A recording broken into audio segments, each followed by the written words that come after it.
शुभविवाह झाला या मालिकेच्या आजच्या भागामध्ये आपण पाहत आहोत भूमी आणि मानसीची बाहेर भेट झालेली असते आणि दोघींची भेट झाल्यावर आता भूमी घरी चाललेली असते तेव्हाच मानसी तिला म्हणत असते, ताई प्लीज तू आपल्या घरी ये ना ग, ये ना. ते डॉक्टर संकर्षणांचं घर आहे, ते आपलं घर नाहीये ग. आम्ही नेहमीच तुझी वाट बघतोय. ताई प्लीज तू घरी ये ना ग. ताई असं करू नकोस ग. ताई प्लीज एकदा हो म्हण ना ग ताई. पण तोवर भूमीने रिक्षा थांबवलेली असते आणि भूमीने रिक्षा थांबवल्यावर ती त्या रिक्षात बसते.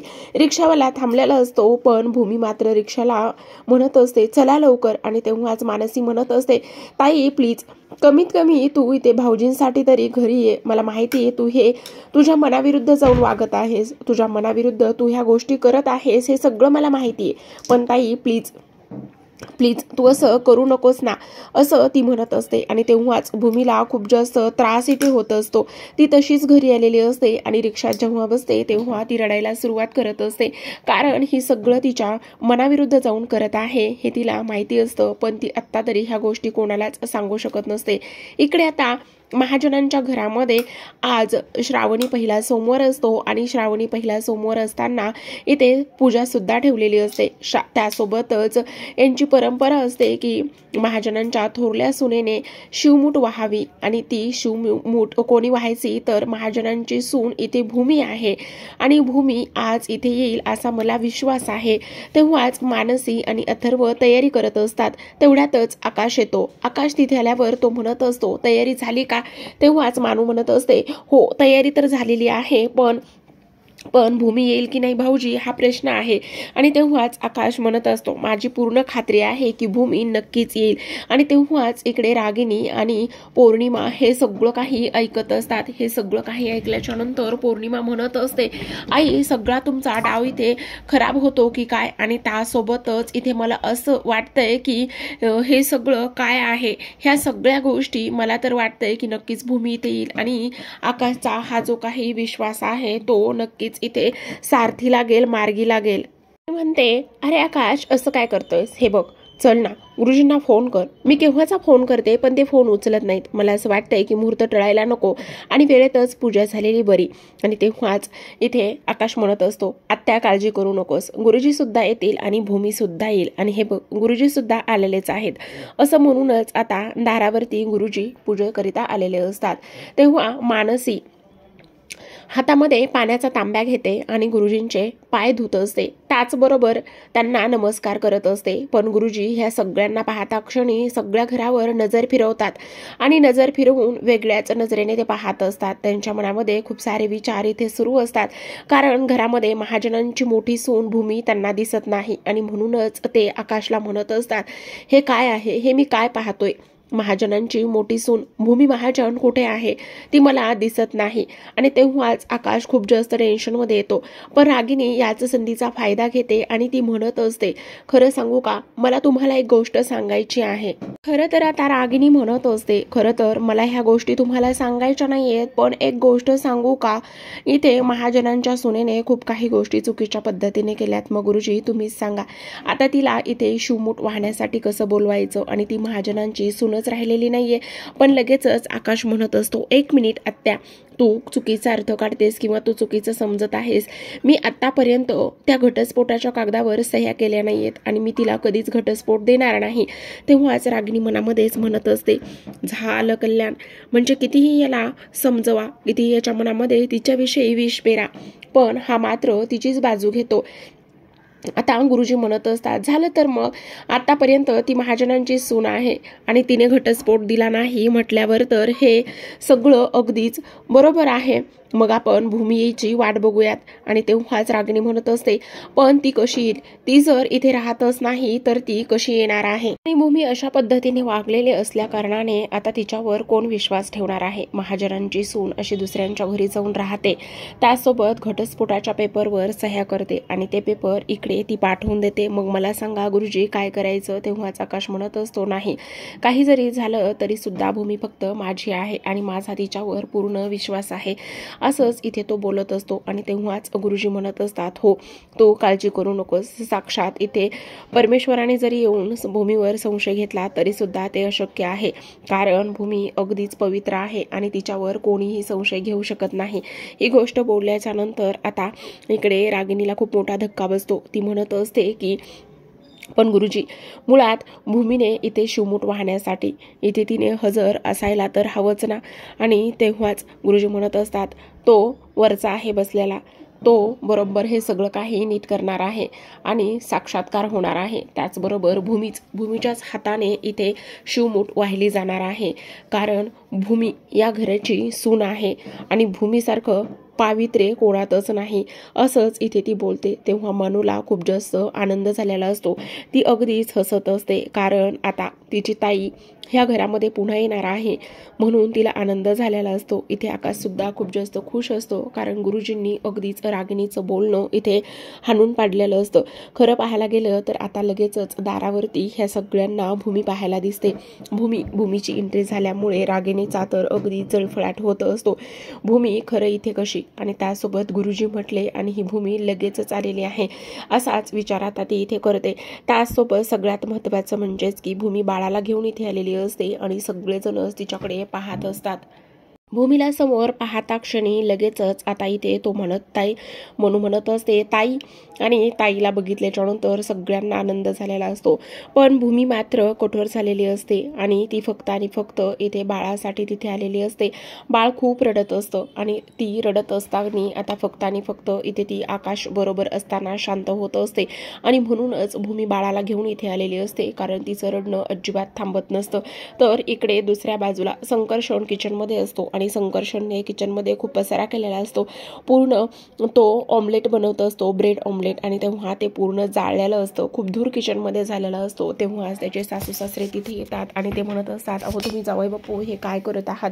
तेव्हा संकर्षण म्हणतो, मी ओजससाठी रेसिपी करत होतो नवीन, त्याला आवडते ना. तेव्हा अहो तुम्ही रेसिपी करताय की हे असलं करपलेलं माझ्या नातवाला खाऊ घालताय? अहो तुम्ही ओजसच्या आवडीनिवडी खरंच जपण्याचा प्रयत्न करताय का? खरं तर ओजसची आवड आणि निवड आणि त्याचबरोबर त्याचा आनंद कशात आहे तर माझ्या फक्त आणि फक्त लेकीत आहे. तर माझी लेक इथे तुम्ही त्याला परत आणून देणार आहात का?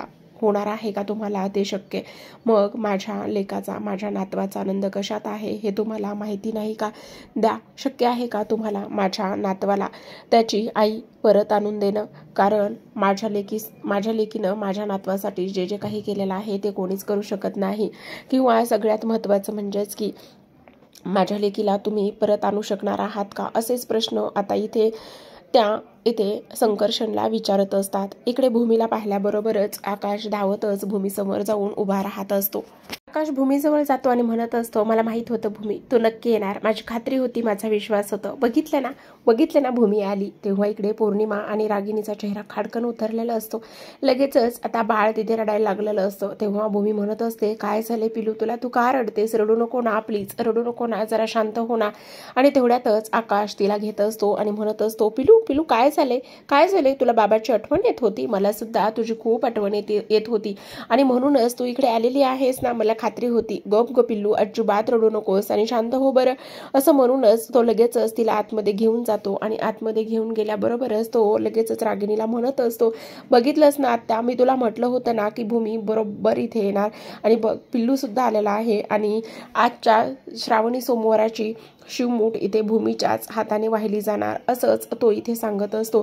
आता हे सगळं काही ऐकल्यावर रागिणीला प्रचंड राग येत असतो. तिचा जळफळाट होत असतो, कारण भूमी इथे आलेली आहे आणि करती स्त्री म्हणून ती स्वतःला म्हणून घेत होती आणि तिलाच आता श्रावणी सोमवाराची पूजा आणि सगळं काही करायचं होतं. पण भूमीने ऐनवेळीच इथे आल्यामुळे तिच्या प्लॅनचे पूर्णतः 12 वाजलेले असतात. तेव्हाच इकडे रागिणी खोटा चेहरा आणि खोटं हसू चेहऱ्यावर आणत असते, तेव्हा आकाश भूमीकडे जातो आणि तिला म्हणत असतो, अगं ही भूमी काय करतेस दारावरतीच, प्लीज ये ना आत, ये ना तू, ये ना आतमध्ये, तू या घरची सून आहेस. तेव्हाच ती म्हणत असते, मी महाजनांची सून म्हणून कर्तव्य पार पाडायला आलेली नाहीये, तर महाजनांचं सून असल्याचं नातं मी इथे संपवायला आलेली आहे. आता भूमीच्या तोंडून हे शब्द ऐकल्यावर गुरुजींना त्याचबरोबर इतर सगळ्यांना खूप मोठा धक्का इथे बसलेला असतो की भूमी असं बोलत आहे. आणि आज या दिवशी भूमी हे सगळं काही बोलल्यानंतर सगळ्यांना खूप मोठा धक्का इथे बसलेला असतो. आकाश तर तिच्याकडे पाहतच असतो आणि तेव्हाच तिच्या बाजूला उभा असलेला वकील सुद्धा असतो, कारण भूमी ते हे नातं संपवायला आलेली असते आणि नातं संपवण्यासाठी घटस्फोट तिने कागदावर सह्या सुद्धा केलेल्या असतात आणि वकिलाला घेऊन आलेली असते. आता रागिणीला आनंद झालेला असतो, कारण आजच्याच दिवशी इथे भूमीने येणं, त्यासोबत वकिलासोबत. आणि तेव्हाच रागिणी समोर येते आणि म्हणते, हे काय ग भूमी, तू म्हणजे वकिलाला घेऊन आलेली आहेस, म्हणजे तुला घटस्फोट हवा आहे आणि वकील आलेले आहेत. बापरे, हे सगळं काही काय आहे. पण तुम्ही वकील साहेब आतमध्ये या, आपण असं दारावर नको बोलायला, आपण आतमध्ये येऊन बोलूया. असं म्हणूनच आता रागिणी शेवटी भूमी आणि वकिलांना आतमध्ये येण्याचं सांगत असते. आणि तेव्हाच भूमी घरामध्ये प्रवेश करत असते. बाहेर चपला काढतात आणि ती घरामध्ये जात असतात, कारण भूमीला रीतसर पद्धतीने सगळ्या काही गोष्टी ते करून घ्यायच्या असतात आणि त्यासोबतच ती खोटं वागत आहे किंवा संघर्ष सोबत राहण्याचं आणि त्याचबरोबर इथे ह्या सगळ्या गोष्टीचं नाटक करत आहे हे समजायला नको. आता भूमी आतमध्ये जाते आणि गुरुजींना म्हणत असते, गुरुजी नमस्कार करते. तेव्हा गुरुजी तिला अखंड सौभाग्यवती भव असा आशीर्वाद सुद्धा देतात. तेव्हाच आता भूमी आकाशला म्हणत असते, हे बघ आकाश, मी तुला घटस्फोटाचे कागद पाठवले होते, पण तू त्या पेपरवर आतापर्यंत सह्या केल्या नाहीयेस आणि तू लवकरात लवकर सह्या कर. मला असं वाटतंय की आपण व्यवस्थित पद्धतीने आणि समंजसपणेच घटस्फोटाच्या कागदावर सह्या करून एकमेकांपासून वेगळं झालेलं बरं. आणि मी सुद्धा तुला हेच सांगत आहे, असंच भूमी म्हणते. आता भूमीने हे सगळं काही बोलल्याच्या नंतर आकाशला खूप मोठा धक्का बसत असतो. ती म्हणत असते, हे बघ आकाश, मला माहिती आहे की तू ह्या घटस्फोटाच्या पेपरवर आत्तापर्यंत सह्या केल्या नाहीयेस, पण मला असं वाटतंय की तू लवकरात लवकर त्या पेपरवरती सह्या कराव्यास आणि सह्या केल्या की सगळं व्यवस्थित होईल आणि दोघांना सुद्धा ते सोयीस्कर जाईल. रागिणीला तर प्रचंड आनंद इथे झालेला असतो, पण आकाश मात्र त्याच्या मतावर ठाम असतो. तो म्हणत असतो की नाही, मला घटस्फोट द्यायचा नाहीये आणि मला घटस्फोटाच्या कागदावर सह्या सुद्धा करायच्या नाहीयेत आणि त्याचबरोबर मला हे नातं संपवायचं नाहीये, काही जरी झालं तरी सुद्धा. तेव्हा भूमी त्याला समजावत असते. ती म्हणत असते, हे बघ आकाश, असं काहीही करू नकोस. आणि तेव्हाच आकाश म्हणत असतो, पण मला एक गोष्ट सांग की तुला आजच घटस्फोट का बरं हवा होता. तुला माहिती ना, आपल्या इथे प्रत्येक श्रावण सोमवारी इथे पूजा असते आणि त्याचबरोबर इथे शिवमूठ ही महाजनांची सूनच वाहते आणि त्यामुळे तुलाच इथे शिवमूठ व्हायची आहे. तेव्हा इथे मानसी सुद्धा तसंच म्हणत असते की ताई, तुलाच इथे महाजनांची सून म्हणून हा मान पत्करायचा आहे. तेव्हा आकाश म्हणत असतो, मग तुला आजच कसं यायचं होतं, तू मुद्दामून आलीस ना आजच आणि त्यासोबतच मुद्दामूनच घटस्फोटाचं नाटक इथे माझ्यासमोर करत आहेस ना. मी घटस्फोटाच्या पेपरवर सह्या करणार नाही. तेव्हाच आता भूमी मनातच म्हणत असते, आकाश तुला कसं सांगू, खरंच जर पाहायला गेलं तर मी इथे सरळ सरळ सुनेचे कर्तव्य नाही पार पाडू शकत आणि मी जर आज इथे सरळ सरळ आले नसते तर मग मात्र एक झालं असतं की इथे सगळ्यात महत्त्वाची गोष्ट म्हणजेच की संकर्षणाच्या विरोधात जाऊन केलेलं त्यांना दिसलं असतं आणि त्यासोबत संकर्षणाने मी नाटक करत आहोत किंवा मी नाटक करत आहे ही गोष्ट इथे उघड झाली असते. त्यामुळे प्लीज असं नको करूस आणि त्यासोबतच ह्या पेपरवरती सह्या कर. आणि तेव्हाच गुरुजी म्हणत असतात, हे बघ भूमी, तुलाच इथे शिवमूठ व्हायची आहे, तू ह्या घरची सून आहेस. आता गुरुजींनी हे सगळं सांगितल्यावर भूमीला खूप मोठा धक्का इथे बसलेला असतो. गुरुजी म्हणत असतात, त्या सगळ्या गोष्टीची पूर्तता करायला आज मी इथे आलेलो आहे. तेव्हाच रागिणीला राग येतो आणि ती लगेचच तिच्या खोलीमध्ये येते. पौर्णिमा सुद्धा तिच्या मागे मागे आलेली असते. ती म्हणते, आई तुम्ही काय करताय, आई तुम्ही काय करताय. तेव्हाच रागिणी कपाटातून दुसरा मोबाईल बाहेर काढते. लगेचच संकर्षणचा नंबर त्यावर डायल करते आणि तिला म्हणत असते, दरवाजा बंद कर.